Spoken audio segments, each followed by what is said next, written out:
This program is sponsored by TechTime Radio. Visit them online at techtimeradio.com. Hey, Mike.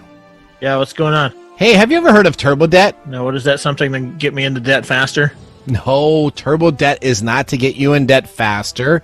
It's to help you get out of debt. Do you have over $10,000 in credit card, personal loans, medical, or payday loans? Of course I have debt. That's the American way.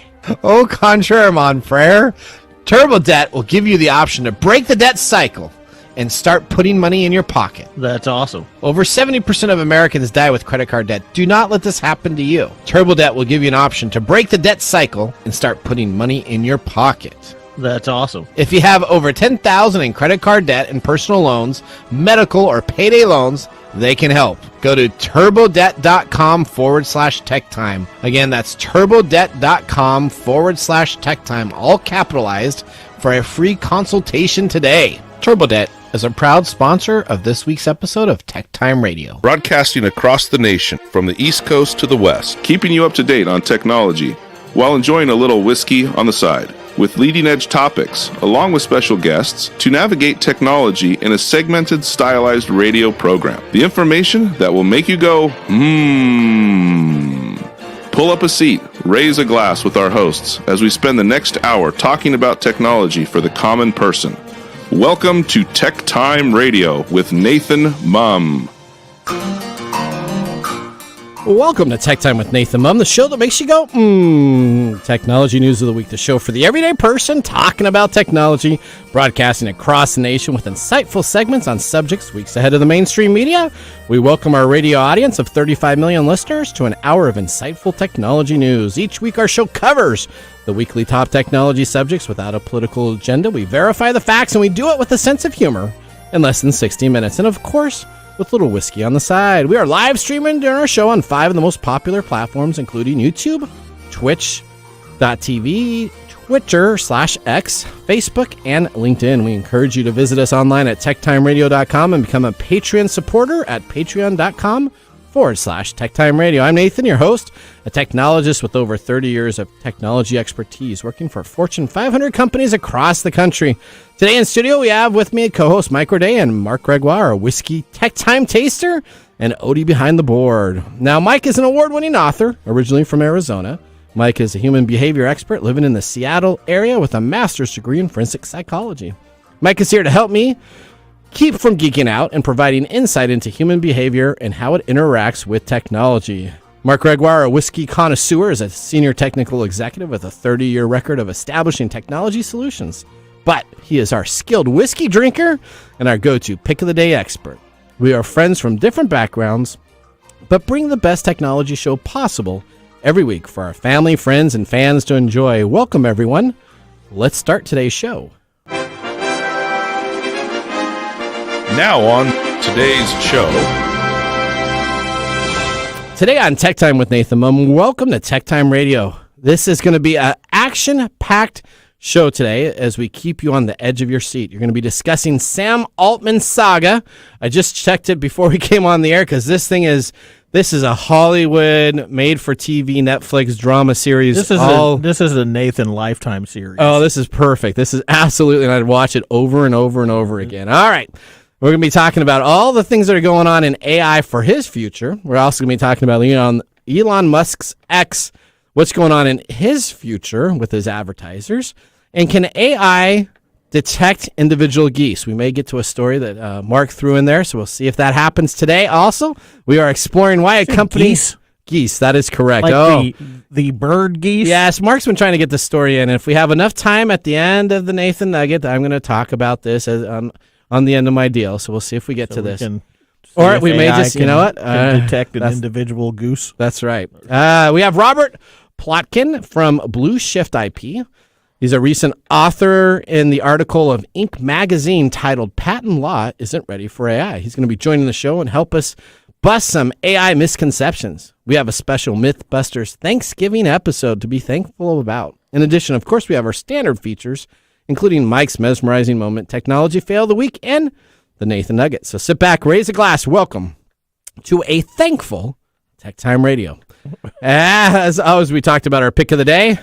Mike will either give it a thumbs up, thumbs down. I'll give it a thumbs up, thumbs down. It's Elijah Craig, so I'm probably going to give it a thumbs up. Yeah, I may be on the thumbs down. I think we give every Elijah Craig a thumbs up. Okay, yeah. well, we're going to go through that. I'm sure we're going to have Mark's Mumble. We'll see what special day it is today with the whiskey. You never know what that's going to be. It's probably Elijah Craig Day. Is or it? Goose Day. It could be Goose Day. Oh, it could be Goose Day. It could be. All right. Now it's time, though, for the latest headlines in the world of technology. Here are our top technology stories of the week. All right. Story number 1. OpenAI fails just as the Roman Empire did to the Goths in 410 AD. That's when Roman Empire came down. Essentially, the people inside Rome went against its leaders and said, we don't want to be a part of Rome anymore. And essentially, that is our story going on today. Is that how you're going to compare what happened to your hero? Well, yeah, we're going to fall of the Roman Empire. We're going to talk about a deep dive looking at Sam Altman Saga. It's not that simple. And did Microsoft just pull off the greatest coup of all time in technology? Nobody knows. We're going to be talking. I got all the information, man. I have been digging and I digging know. and digging you and been digging. Talking nonstop about this since it happened. All right, because we all know about your bromance with Sam Altman. Sam Altman. Yeah, I know. I like him a lot. All right, let's go to Tom Geiken for more on the story. OpenAI CEO Sam Altman lands new job at Microsoft after surprise firing. Last week, OpenAI's board of directors unexpectedly fired the company's CEO, Sam Altman. The board cryptically announced that Altman was not consistently candid in his communications with the board, hindering its ability to exercise its responsibilities. Within hours, Greg Brockman, the president of OpenAI, was also removed from the board along with 3 senior researchers. Brockman later resigned from the company. Then, on the 20th of November, Satya Nadella, the managing director of Microsoft, announced on Twitter that Altman and Brockman would be starting a new venture. We're extremely excited to share the news that Sam Altman and Greg Brockman, together with colleagues, will join Microsoft to lead a new advanced AI research team. So, before you go carving up that turkey, Nathan, we need you to give us the inside scoop from your former employer and explain what happened to the founder of ChatGPT. Back to the 3-headed brain trust in the studio. All right. 3-headed brain trust, huh? I guess he must have known that Mark was going to be in here. All right, so let's talk about what we have going on. So first off, we're going to talk about a timeline. So I actually broke down every news article that was out there to talk about essentially what is going on with Microsoft maybe getting the best Black Friday deal ever. Essentially, Sam Altman and Greg Brockman, who have been the leaders of OpenAI, have been fired by the company. We're going to go through exactly what happens. They have been removed from the company. Well, one was let go and the other one decided to quit. Microsoft has decided that after he was demoted. After he was demoted, we're going to go through the timeline. After he was demoted and no longer a part of OpenAI, Microsoft essentially said that you can come work for us, and we're going to end up opening a 600-person division. It's really important, the number that they announced, 600-person division of AI that will work here at Microsoft. Now, if this happens on what's going on with Sam Altman, essentially, Microsoft is going to get to purchase and buy a company for free because everybody's going to quit. So let's go through here and break down. Now, Sam Altman, for everybody that doesn't know, he's the creator, he's the main leader. He's been talked about on the show many times. He speaks for Congress regarding AI. He is kind of considered the national speaker of AI. He's kind of the golden boy for this. So November 16th, Sam essentially gets a call from a board member that says that he wants to have a one-on-one meeting with him, and he wants to talk with him, and they schedule a Friday noon phone call. This happens on November 16th. Essentially, Moriarty was told that Altman is going to be fired. Moriarty is OpenAI's CTO and will essentially become the interim CEO when they fire Altman, and she found out about that on Thursday night. November 17th, Brockman essentially is going to be who is the president of the company, essentially gets a text from a board member that says shortly after noon on Friday, they need to have a quick call. After sending a Google Meet link, Brockman, so they don't even use their own internal video conferencing, but just a standard Google Meet link, Brockman was told that he was being removed from the board of essentially OpenAI, ChatGPT's company. but that he was vital to the company and would retain his role as president, and that Altman was going to be fired. Altman essentially was fired with a public announcement. OpenAI published a post on its blog announcing the executive shakeup. The company's management team was then made aware shortly after essentially this posting was announced from the board of directors. Then they have an OpenAI all-hands meeting, which is essentially a meeting within all the company for everybody to attend. And essentially they talk about defending the firing process. He's dismissive and essentially suggests that Altman amounted to essentially a hostile takeover, but it was because Altman would no longer talk to the board and give them information, and the board members got jealous and mad. We're going to talk a little bit about why that happened. Then Microsoft releases a statement. Satya Nadella, the CEO of Microsoft, says that they're making a major investment in partnering with OpenAI. This is all on November 17th. And they will continue to work with AI even after Altman's firing. Now, essentially, Microsoft comes on out and says they have a long-term agreement with OpenAI. We have full access to everything we need. We believe in the process, and they believed in the new management that would take over essentially for Sam Altman's firing. Now, Brockman all of a sudden the president starts doing some research. He decides to announce his resignation from OpenAI, citing today's news after sending a memo internally that he then published on the platform X. Now, senior OpenAI researchers resigned. 3 senior AI researchers. Essentially, this is the brain trust that created ChatGPT and OpenAI's main logic. All instructed the board that they are preparing to leave also. Now, November 18th, an internal member comes on out.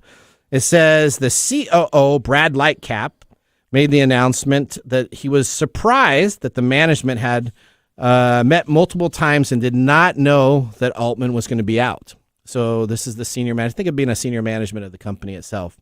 Then November 20th, Altman joins Microsoft. Essentially, Microsoft sends out a chat on X that says that OpenAI should have consulted Microsoft before firing Sam Altman. And essentially, Sam Altman and Greg Brockman and other OpenAI senior staff will announce to be joining a new AI division at Microsoft to lead its brand new division, essentially created that day probably, or that Sunday night. Then all of a sudden, board members start publishing on Twitter that they regret the decision to remove Altman and that they're going to do everything they can in power to reinstatement as the CEO. So the board fires him. Then they're going to reinstatement. Then employees threaten to resign. Nearly 500 employees at the company. It's only a 770-person company. 500 people sign an open document with their names saying that they are going to resign if they don't bring back Altman to run the company. Then Altman and Brockman moved to Microsoft deal. It is not a done deal. Both Altman and Brockman are still open to returning to OpenAI. But now, if they return, they want the remaining board members that let him go and everybody else completely fired and removed so he can then pick his own board. So here's what we have.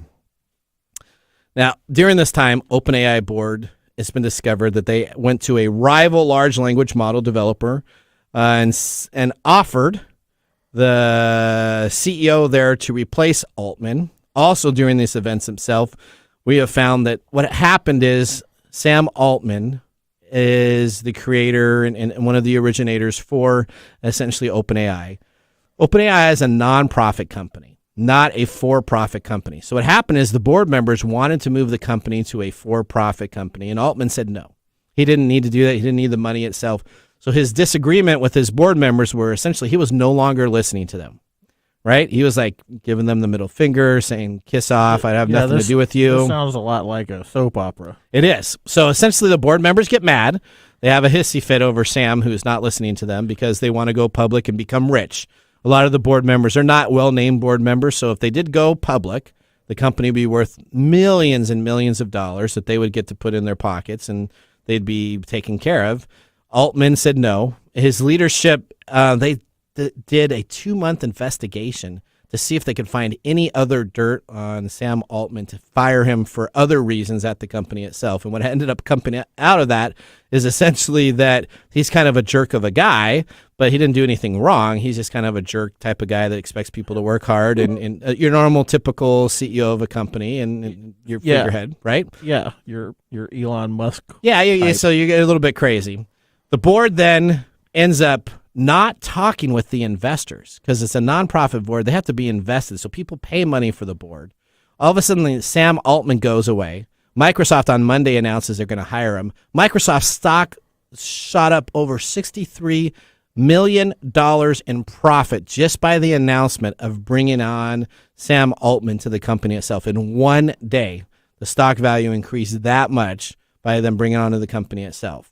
Now, OpenAI is trying to go back and saying, hey, we'd like for you to come on back. Now you gave him a golden staff to say, essentially, okay, if I come on back, I want all the people reinstated that I had previously. So we go back to like there was nothing that happened on Friday. And all you board members that were here that decided to get me out of the company itself, all of you need to be replaced.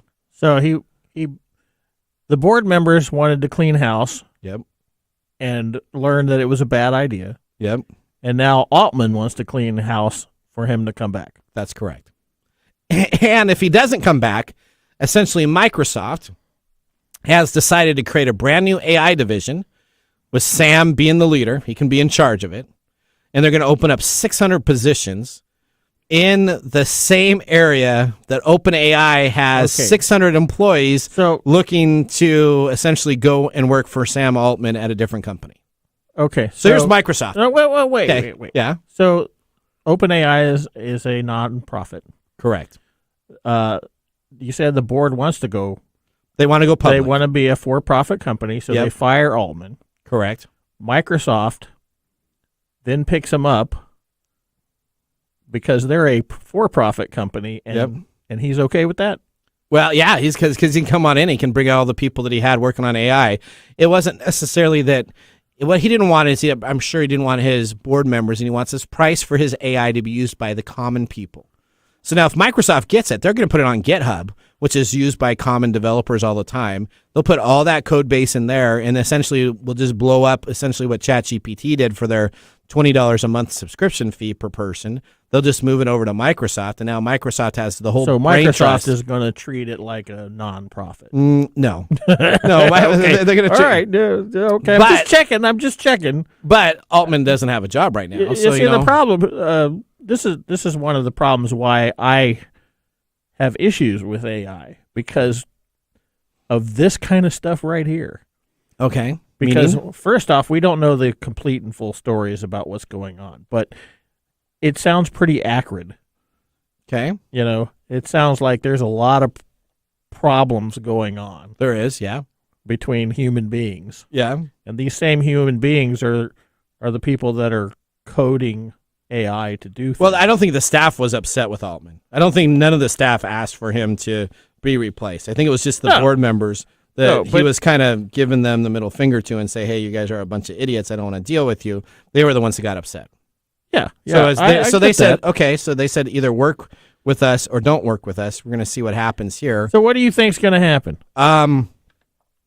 I think Altman gets to go back to OpenAI. You think they're going to hire everybody back? They're going to hire everybody back, yep. and the board members that wanted him out are going to step down. Yep. What? And then he's going to continue to run the company and have 3 times more power than he ever had previously because they decided to do this. So what does that mean, though? What does it mean if he has more control over what direction they take? Well, I don't know if it makes a huge difference because I think he was already kind of running the company in his direction that he wanted to already. So I don't think that necessarily changes anything.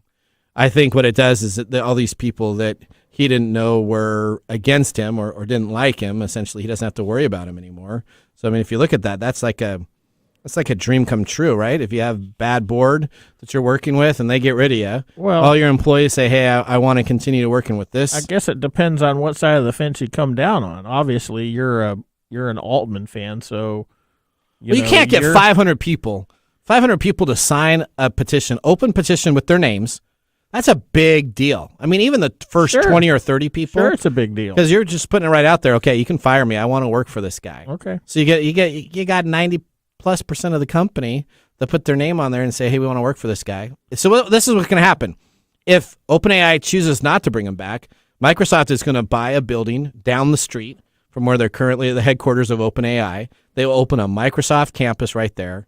Altman will have a 3-minute less commute to go from. So even bigger dog is going to crush the little dog. Yeah, and then they don't even have to buy the company because essentially they all quit and they all come over there. Microsoft will transfer them over. This is my guess. I don't want to. I don't necessarily know, but this is what Microsoft does when they buy over companies and want to take over companies. Is they'll go to all the employees and say, "Bring us your current rate that you have. Bring us your current vacation package that we have. We're going to transfer it right over like nothing ever happened. You've been there at how long in the company? 12 years. Great. Okay, you got 12 years of history here. We're going to have you go on. Thank you very much." How interesting. Now Microsoft doesn't have to pay all that money for OpenAI's search algorithm because they're going to be creating it themselves. Mm-hmm. It's a big story. This is a big. This is like Steve Jobs being fired from Apple. Yeah, this is what it kind of smells like. It smells but Altman isn't. He's probably a crummy guy, but he's not a horrible guy, and so all those people want to work for him. That tells you something. Is that well? It doesn't necessarily tell you something about his personality. It just tells you something about his leadership skills. Yeah, that's true. All right. Okay. Oof. Are you done with that one? Yeah, I was excited about that, man. This is good. Yeah, you're all over that one. This is it. I gave you the timeline. You can ask me anything you want on this. I got it. I don't really need to. It sounds like a big mess to me, and it's rife with all kinds of human behavior stuff. There you go. That I can't even comment on. We could talk years and years and years about that. I don't think we need to. Okay, here you go. Let's go to story number 2, bud. Well, Elon Musk is in the news again. No way. Really? Really. And it's not a good thing. What? No. What did he do now? Well, Disney, Comcast, and Apple are all joining together to leave the platform known as X. So Thanksgiving is all about joining together. That should be the motto of our story, right? People are all joining together. Well, I don't know if you're talking about them joining together to leave X or joining together to. I don't know what you mean. I'm just saying. Well, that we had the employees for OpenAI that said that they all wanted to join together. Okay. Let's. All right. So tell me more about Elon Musk and kumbaya. All right. Here we go. What do we got? Right. So, Disney, Comcast, and Apple are leaving X. Oh. Because of anti-Semitism that has been on the platform. Okay. So they're leaving the site known as X after a new report found that pro-Nazi content was appearing next to company ads, and Musk himself supported a baseless anti-Semitic conspiracy theory to his 163 million followers. I don't know all the details, but it sounds like Musk did another fun tweet where he spoke before he should have. Yeah, he does that all the time, doesn't he? He does it a lot. He does. It's a hustle. It is. IBM confirmed on Thursday that it is stopping advertising on X, saying the company has zero tolerance for hate speech and discrimination. The European Commission also condemned X's promotion of hate speech, confirming during a press briefing on Friday that it would no longer advertise on any social media platform. And this comes, of course, on the heels of him trying to get money by selling profiles. Yep. And all the other whatevers. Yep. As of Saturday morning, Disney, Comcast, NBC Universal, Warner Brothers, Lionsgate, Paramount Global, and Apple had all announced they were pulling ads. Okay. After that happened, Musk tweeted that X planned to file a lawsuit against Media Matters on Monday, accusing the group of wrongfully attacking the company's right to free speech. Earlier in the week, Musk posted, "You have said the actual truth," in response to a post that claimed Jewish people hold dialectical hatred of white people. The White House was among those who condemned the tweet, with Deputy Press Secretary Andrew Bates calling it an abhorrent promotion of anti-Semitic and racist hate, which runs against our core values as Americans. Jewish advocacy groups have said that allowing hate against Jews to spread on X during an escalating war in the Middle East is especially reckless. Okay. And so there's more to this. Maybe they'll get together and fire Elon. I don't know. So are you a South Park fan? Yeah. Have you seen the new Panderverse, the episode that came on that? No, I'm not current on it. Oh, you need to watch that. But Yeah. You need to watch it. That's all I'll say. All my listeners out here, I'm not a big South Park fan, but I don't mind watching South Park. But the new Pandaverse, if you're not a big Disney supporter and you kind of don't like the Marvel movies now and stuff like that, nothing's better than the new South Park. So there you go. That's your watching hours. Okay. All right. Well, you know what? What does that have to do with what I just talked about? Well, I was just thinking about that because I'm not going to go to story number 3. So story number 3, we're out of time. We got a lot going on in story number 1. So we are going to move on now, and we are going to get ready to take a commercial break. And when we come on back, we have a special guest that will be joining us from BLueShiftIP. That's Robert Plotkin. He's one of the co-founders. He's going to be talking about myths of AI in our Thanksgiving special. You're listening to Tech Time with Nathan Mumm. We'll see you after this commercial break. This is Mark. And Greg. For Copiers Northwest. With a terrific offer called Printer Care Plus. It's simple. Buy HP printer cartridges from Copiers Northwest and we'll service your current printers for free. That sounds too good to be true. It's made possible due to our HP Copiers Northwest relationship. Copiers Northwest is an HP Platinum partner. One of only 2 in the entire Northwest. And now with Printer Care Plus, Copiers Northwest will provide free printer service. As long as they purchase genuine HP cartridges from Copiers Northwest. That's right. IT departments no longer have to service printers. Or fix paper jams with Printer Care Plus. They can focus on more strategic initiatives. And let our experienced technicians keep their HP printers up and running. Sounds like a love-love relationship for IT departments. Don't get too carried away. So how do they get more details on Printer Care Plus? Call Copiers Northwest today, 206-282-1200, or visit copiersnw.com. Copiers Northwest. New ideas, new solutions.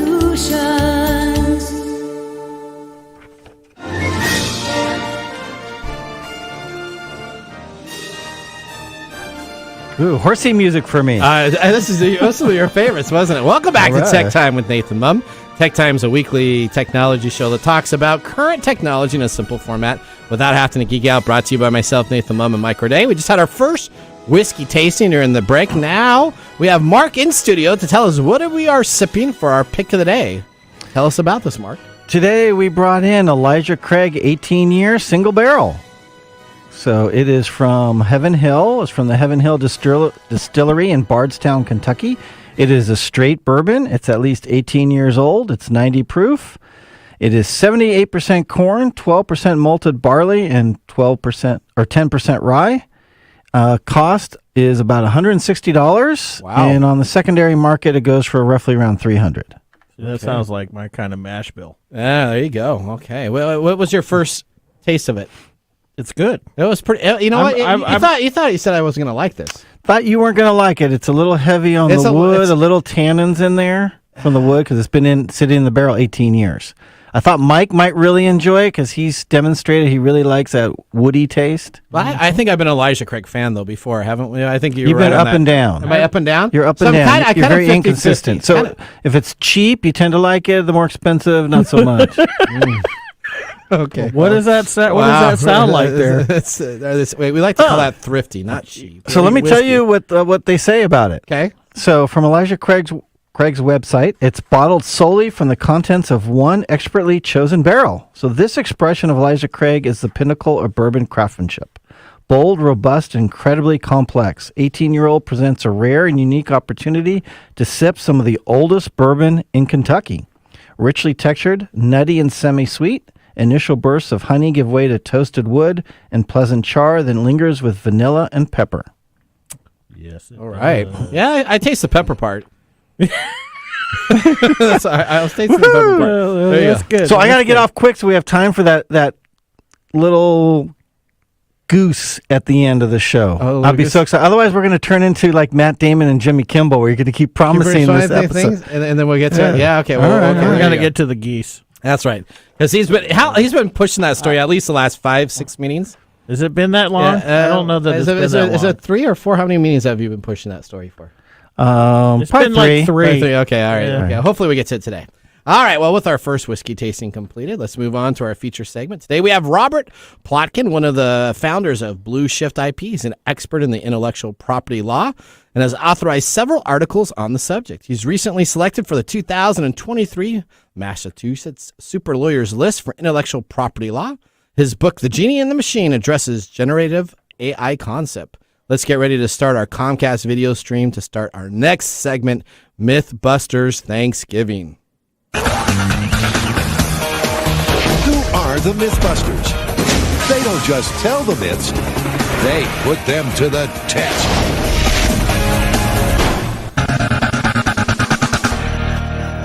Wow. All right, Robert, welcome to the show.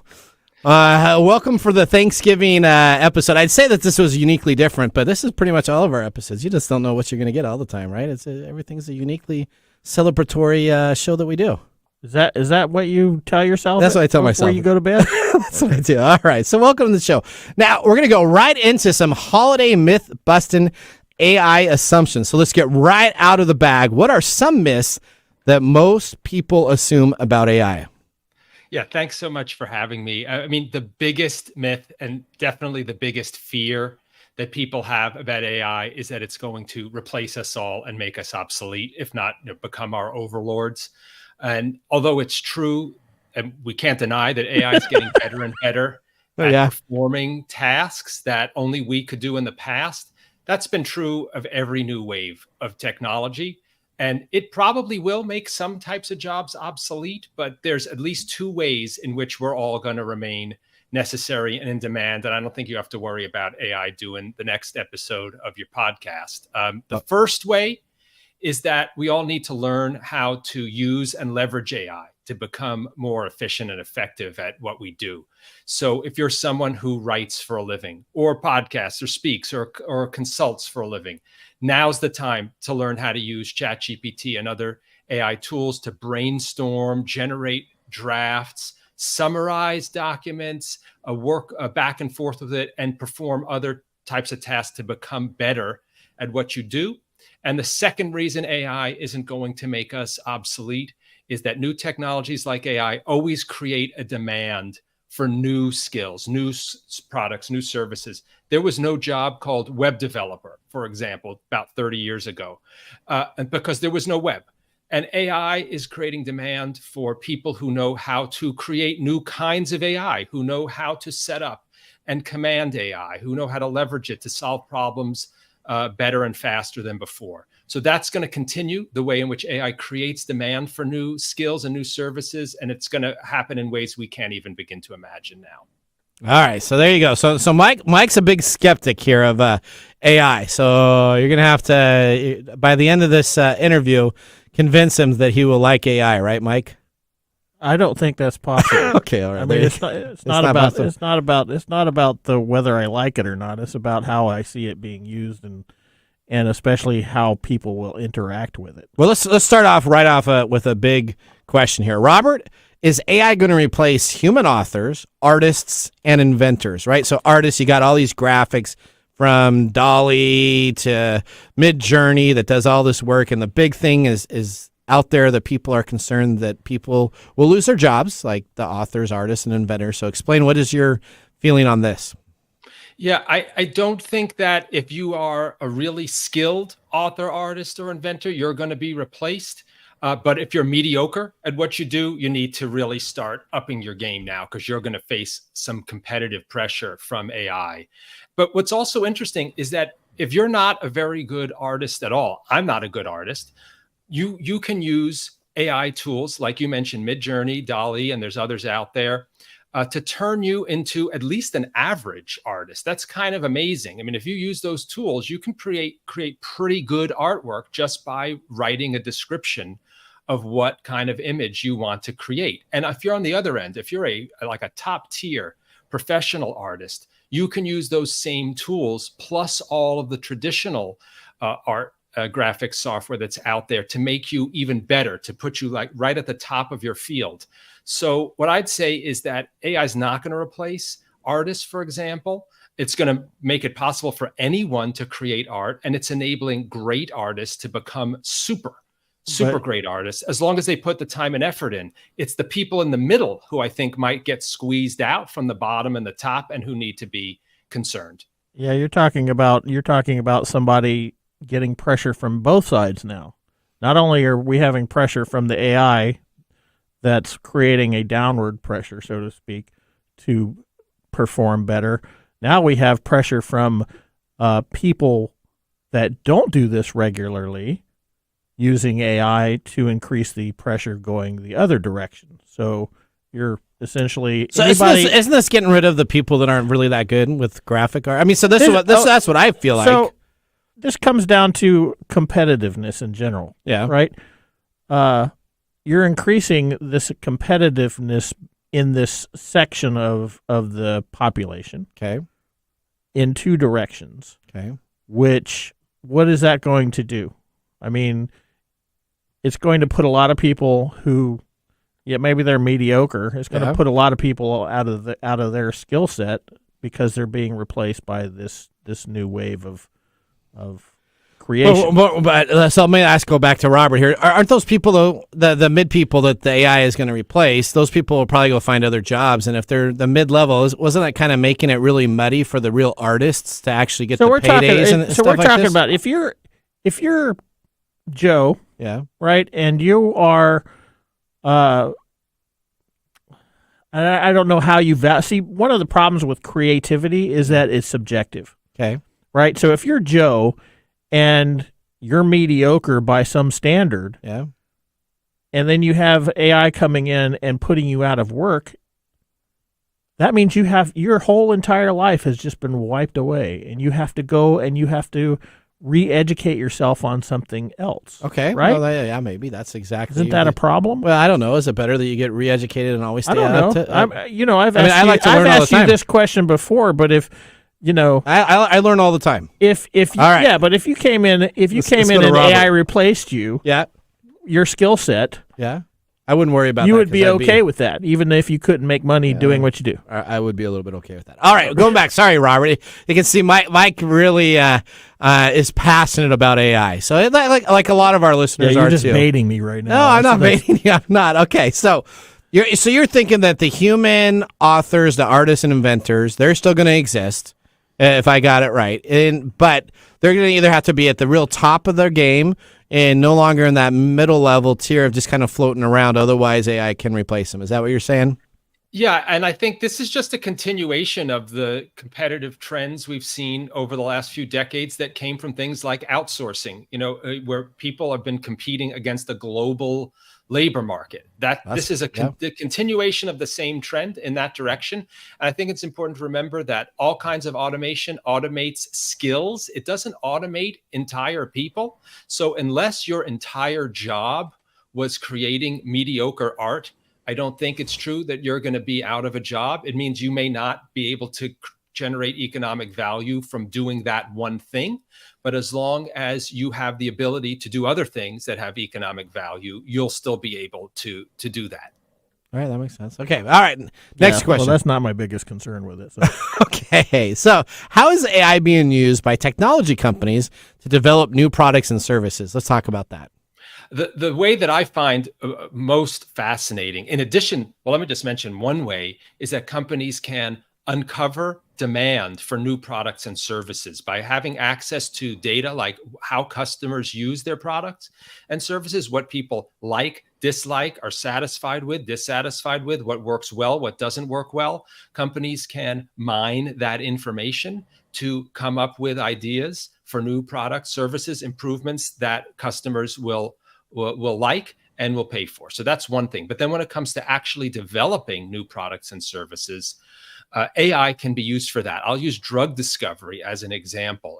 AI is being used very widely now for drug discovery to perform what you can think of as simulated experiments on massive numbers of possible drugs in a fraction of the time it would have taken to do the same kind of testing in the traditional way, doing real world experimentation. So in other words, AI is simulating, generating possible drug designs, and automating the kind of tedious experimentation that's bogged down human inventors throughout the ages. And it's doing that in all kinds of fields, not just drug design. And I like to say, you may remember that Thomas Edison had said, a genius is 1% inspiration, 99% perspiration. The perspiration is doing all of that tedious experimentation. And AI is automating that 99% of the equation now, and it's freeing up human inventors to focus on the being inspired, coming up with ideas, and letting AI do the hard drudgery work. Unfortunately, Thomas Edison didn't buy into his own thing. Okay, all right. So let's talk about the last thing here. AI created inventions, can they be patented, right? So we've talked about this on the show quite a bit also. So if I use AI to create something, maybe I create a storybook and then I try to publish it on Amazon. Well, that's already been done. But let's say I created some type of an invention. Is there AI creation that can be now patented so that I can actually get credit for the work that was going on? Absolutely. And the book that you mentioned that I actually wrote it back in 2009 when people were already starting to do this in the 1990s and the 2000s. That book, The Genie and the Machine, was about computer automated inventing. And I provided examples even back then of inventions that were created using AI that had been patented. Plenty of drugs now being created with the assistance of AI. And note that I keep saying with or using or with the assistance of, because in any real world case, you don't just push a button and get AI to generate a new invention. There's always significant human involvement, either in creating the AI, configuring it, choosing which data to feed into it, evaluating its outputs. And there's very often what you can think of as collaboration back and forth between the human and AI. I like to think of humans and AI as partners or collaborators, or to think of AI as a tool that humans use. And throughout history, humans have used all kinds of tools to assist them in generating inventions, and those inventions have always been patentable. And so there's no reason why inventions created with the assistance of AI can't be patented. It's been done plenty of times. I do it for clients all the time, and it will just that will continue to grow. We're going to see more and more inventions created using AI that will be patented. I'll just let me tell you, my AI stock broker is way better than my Charles Schwab stock broker right now. You're just gonna go out and say that. I'm just say that right now. Okay. So maybe he should be replaced. No, okay. All right, Robert. Before we go, how is it that you're going to argue both sides of the fence? I like that. Okay, how can people find out more about your book? Find out more about your company, and you are essentially a lawyer that helps out with patent AIs, correct? Yeah, I am a patent attorney.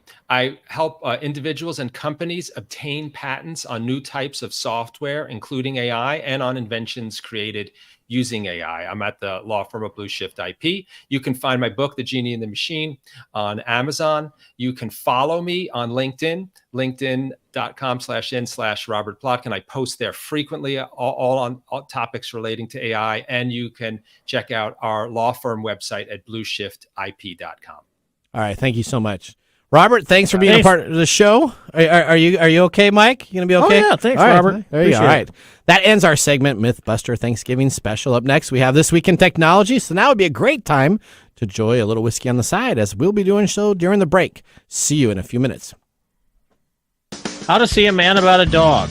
It combines darkly comic short stories, powerful poems, and pulp fiction prose to create a heartbreaking and hilarious journey readers will not soon forget.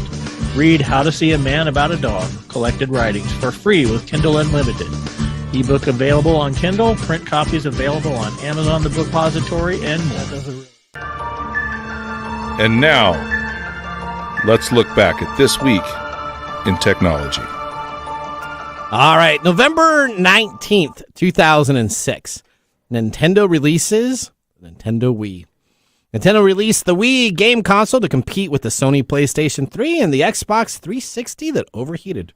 By foregoing raw computer processor for increased player interaction utilizing the innovative motion-sensitive Wii Remote controller, the Wii defied the expectations and became the best-selling 7th-generation game console. The Wii's original price was very forgiving. It was being sold for $249.99, but Nintendo didn't anticipate the success of the Wii. So during the holiday times, production rates were lower than they first expected, and it had its all-time sales when it released in November in both America, Japan, and Europe. The result, though, a lot of people were buying these consoles online on eBay and other places for the price of $450 to $500. Does that sound familiar? Oh, yeah. I love the Wii. All right. I just can't keep hold of one. You just can't keep hold of one? No. It keeps on melting on you? Literally. Yeah, literally this last time. That's right. Okay. All right. Well, that was This Week in Technology. If you ever wanted to watch some Tech Time history with over 180 weekly broadcasts spanning 3+ years of video podcasts and blog information, you can visit TechTimeRadio.com to watch our older shows or join the Tech Timer Facebook group to talk with us live all the time. We're going to take a commercial break here. And when we return, we have Mark's Mumble Whiskey Review and our Technology Fail of the Week. See you after the break. Hello, my name is Arthur, and my life's work is connecting people with coffee. Story Coffee is a small batch specialty coffee company that uses technology to connect people to each product resource, which allows farmers to unlock their economic freedom. Try our Medium Roast Founder Series coffee, which is an exotic bourbon variety that is smooth, fresh, and elegant at storycoffee.com. That's STORI coffee.com. Today you can get your first bag free when you subscribe at storycoffee.com with code TechTime. That's STORI coffee.com. The segment we've been waiting all week for. Mark's Whiskey Mumble.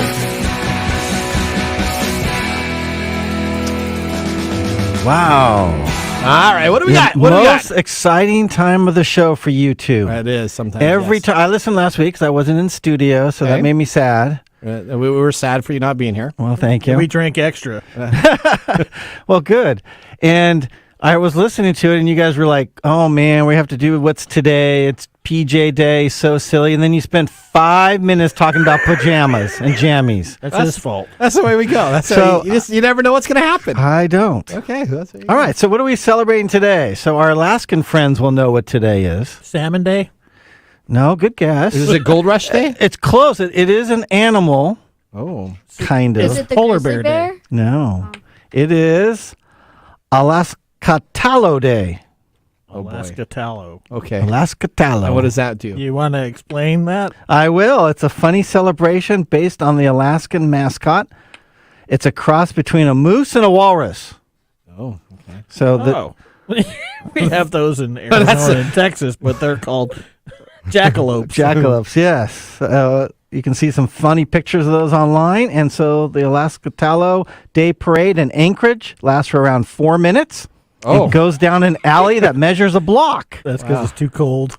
So if you participate in this, you can claim you're a part of the longest running, shortest parade in American history. Oh, wow.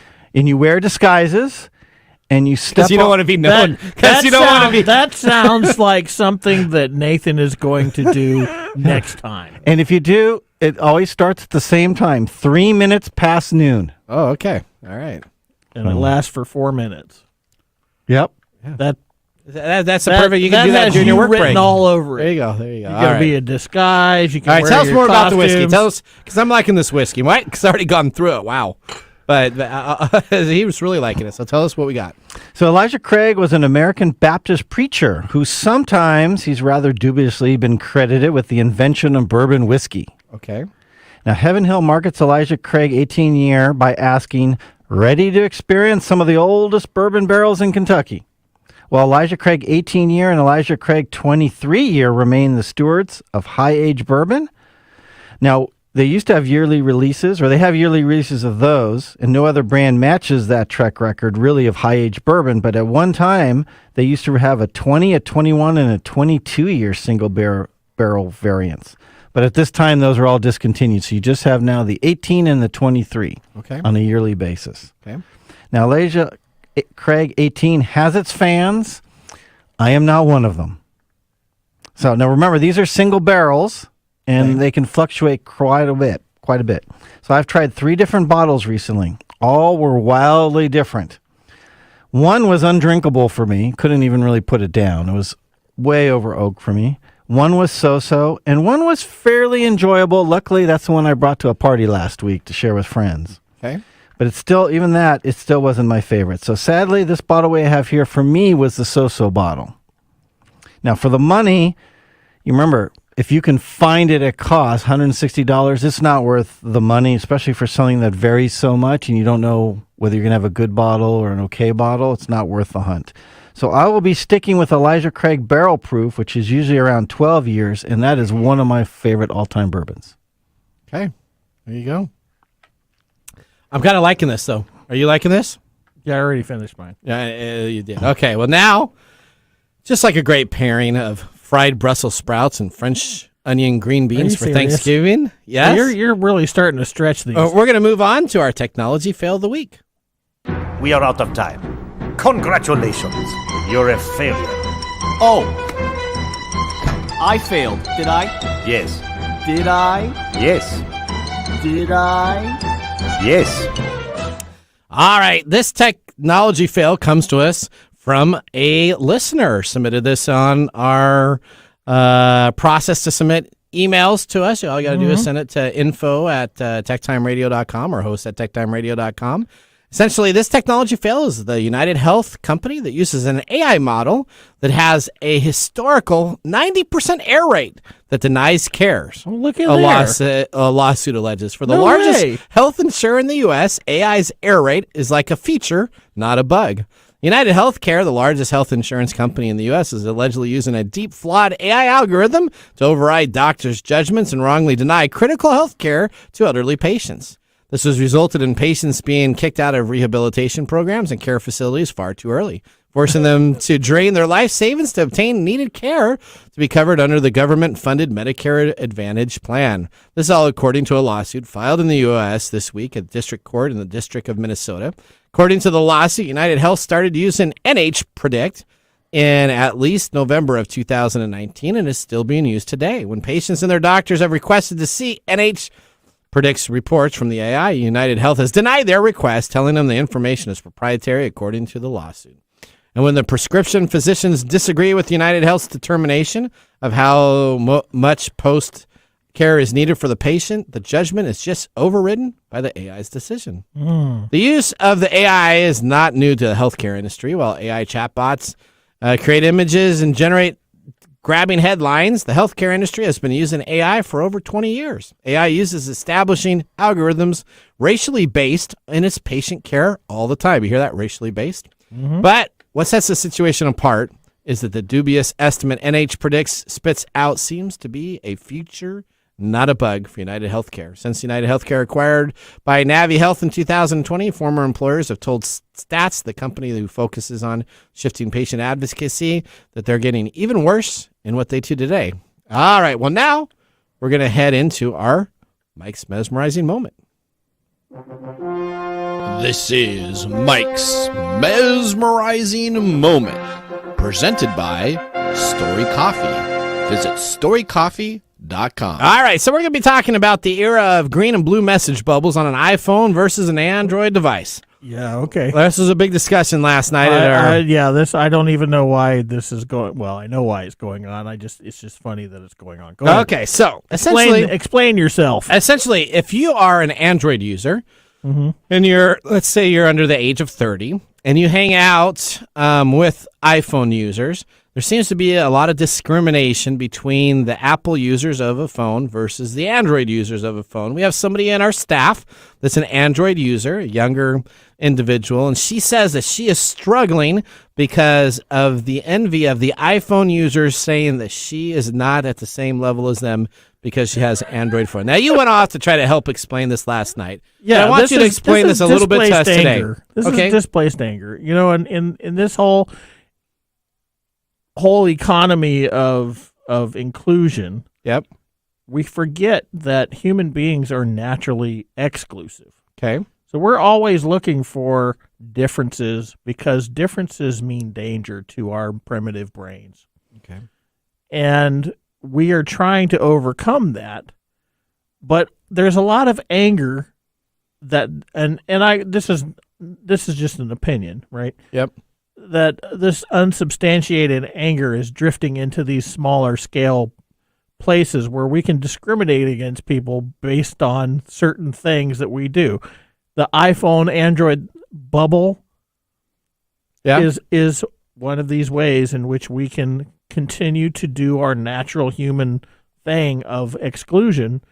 And I think there's a lot of displaced anger because we are being forced to kind of think about this idea of inclusion all the time. And it's not a natural process for us. It takes work to be inclusive. Okay. All right. Well, you know what? That's why I carry 2 phones. Yeah, no geese. I got. And you know what? We are out of time. We did not get to the geese story, so we're going to have that on next week's show. Make sure you listen to next week to get the geese that... What the heck? Well, I know you're excited I about guess I am Matt Damon. Thank you so much. All right, what are we going to do for our pick of the day? Let's move there next. And now our pick of the day for our whiskey tastings. Let's see what bubbles to the top.